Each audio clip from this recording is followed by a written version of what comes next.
napapansin na nila mga gawi kong parang hindi pambabae kasi bis na Chinese garter, laruan ko ay text sa cholens. Tapos kajamin ko lagi noon mga sigang lalaki sa amin.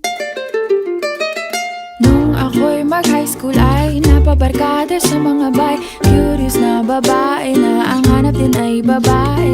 Sa halip na makeup kit, bit ko ay tapos pumapalagay ilang sex at pinakapitan na lata. Pero noong makilala kita, nagbagong bigla ang aking timpla. Natutuwa ko na magpariban at mag-ahit ng Wala. Uy, mag-post ka. Galingan mo. 1, 2, 3. 1, 2, 3. Ang galing. Ang galing. Ano? Uy! Napapansin kong gusto mo si Dean. Gusto mo tulungan ka na lang. Halika.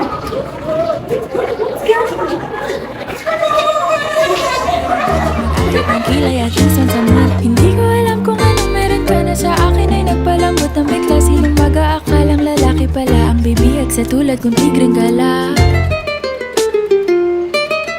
Kahit ako'y titibo-tibo, puso ko ay titibok-tibok pa rin sa'yo. Isang halik mo lang, ako ay tinataglan. At ang aking pagkababae ay nabubuhayan na para bang bulaklak na namumukadkad. Dahil alaka mo sa dilig at katamtamang sikat ng araw-araw mong pag-ibig sa aking buhay nagpapasarap.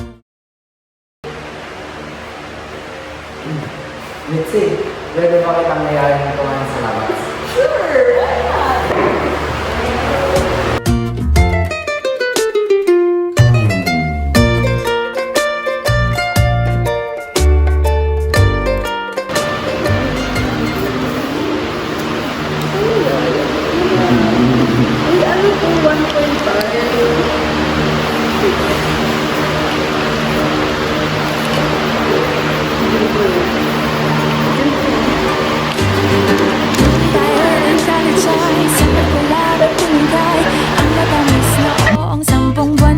Trinabaho sa halip na tsokolate at tipikal na mga diskarte.